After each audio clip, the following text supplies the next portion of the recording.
มาหอดถึงที่ไม้แล้วพี่น้องได้มองมากินตอนแรกจากที่ไม้หรือบ่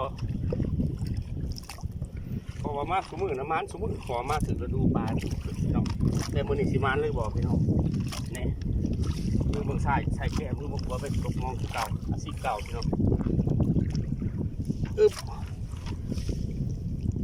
โอ้มองลูกแรงมันสอดกัน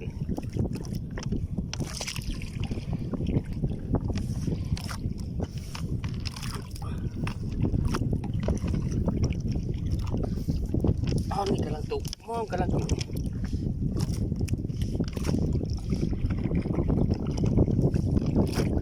จากปล่อยมองมาได้40 นาทีเนาะวันนี้ได้ถึงเวลายามแล้วปล่อยมาถึงนะพี่น้องแต่ว่ามื้อนี้สิถึงหรือบ่หรือว่าสิแล้วแรงหรือบ่ติดตามกันด้วยพี่น้องเด้อสิแล้วแรงหรือบ่เด้มื้อนี้เนาะเพราะว่ามื้อนี้เป็นมื้อน้ำบกนี่พี่น้อง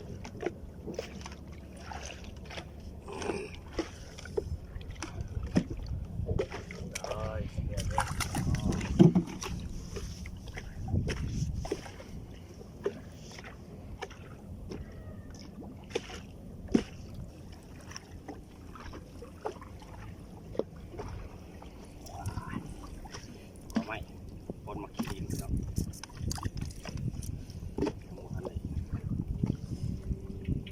ปลาจากตัวได้มันคือจะห้อยห้างพี่น้อง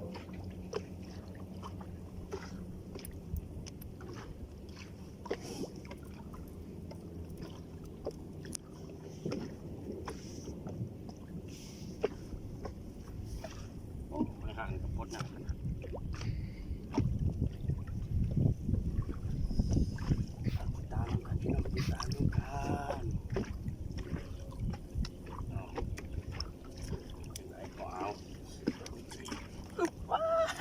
เล่นน้ำคลองปลาถือปลากาพี่น้อง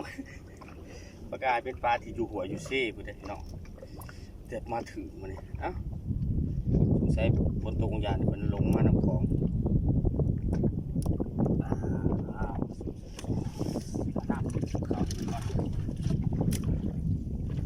เห็นจังได้เห็นจังได้ผมบอกครับผมบอกไปเรื่อยมาเลยเนาะ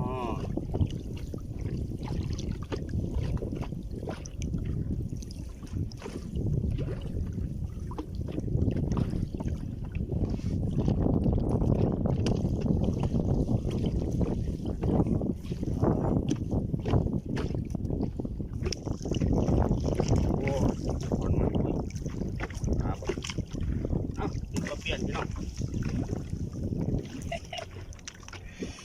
เปลี่ยนตัวที่2เลยพี่น้องเป็นตัวที่2เปลี่ยน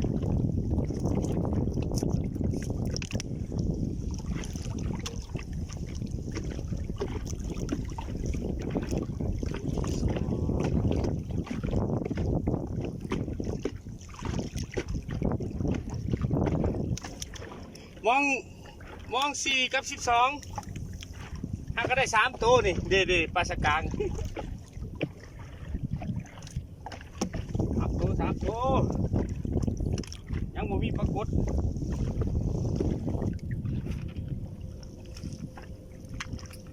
โอ้มีแต่ไม้ตะโคนเลย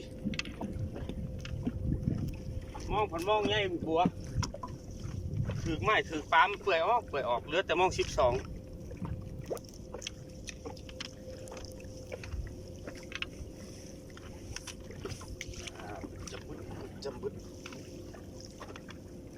มอง2เด้งมอง4ติดกับ12เป็นมองไงบัวเดี๋ยวนี้มันเหลือแต่มอง4มอง12อันมองอันเหลือแต่มอง12มอง4เนี่ยมันเปื่อยทิ้งเบิดเลยนี่โอ้ถึงปลาหมูมันตัวหนึ่งนี่เปื่อยก็ยังถึงปลาหมูมันปลาหมูมันตัวหนึ่ง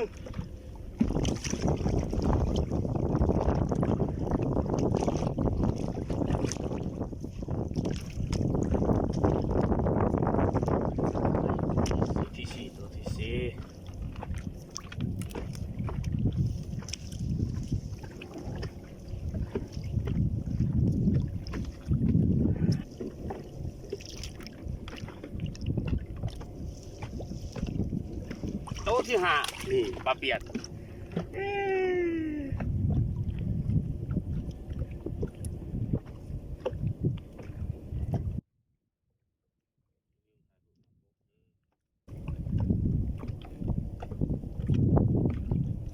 วที่ห้าเป็นปลาเปียน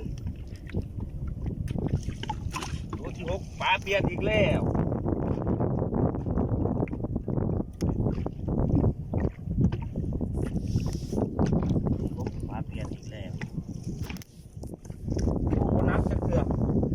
นักคือเป็นปลาเพี้ยนะเริ่มละ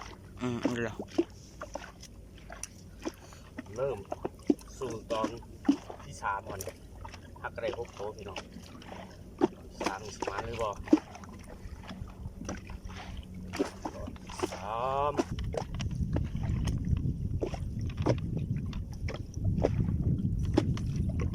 นี่ปลาขะแยงพี่น้อง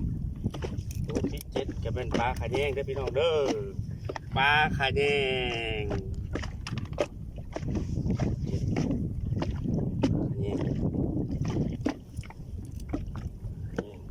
แซ่บ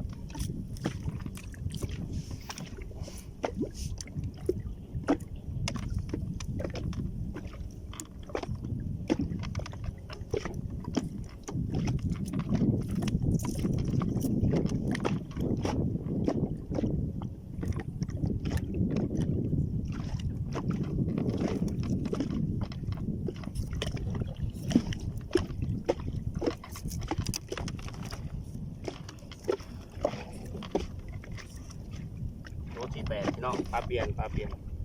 ตัวที่แปดปลาเปียน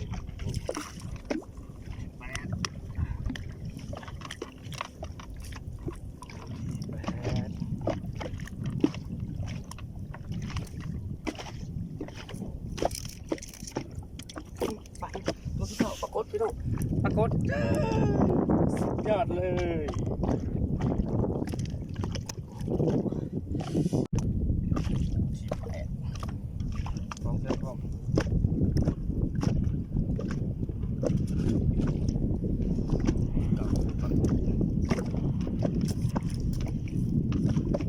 เป็นมอง2เด้งพี่น้อง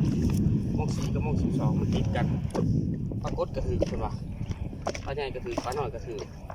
แต่ยังไม่มีปลาใหญ่ถือตัวพี่น้องเก็บปรากฏไปซะก่อนตัวที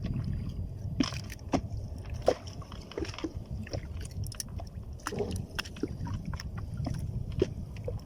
10ตัวที่10ปลาเปลี่ยนพี่น้องนี่ไหลมอง4ตอนได้10โตปีกนี่โอ้โหแล้วแรงพี่น้องการประหยัดรายจ่ายพี่น้องคือไหลมองพี่น้องได้กินปลาแซ่บปลาสดคือกันซื้อน้ำมันใส่ถังเพื่อ10,000 กีบไหลมองได้30,000พี่น้องแต่มาไหลกูมือได้กินปลาถุงยามเกินกว่าการประหยัดพี่น้อง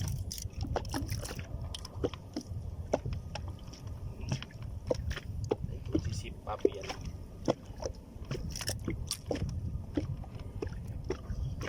ตัวที่10นี่ว่าตัวที่11อยู่ไซส์คนไซส์พอเห็นมาตัวที่11เนี่ยพี่น้อง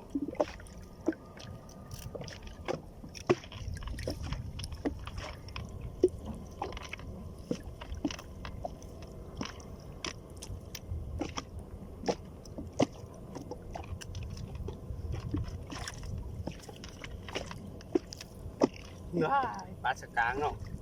ตัวที่11ปลาสกา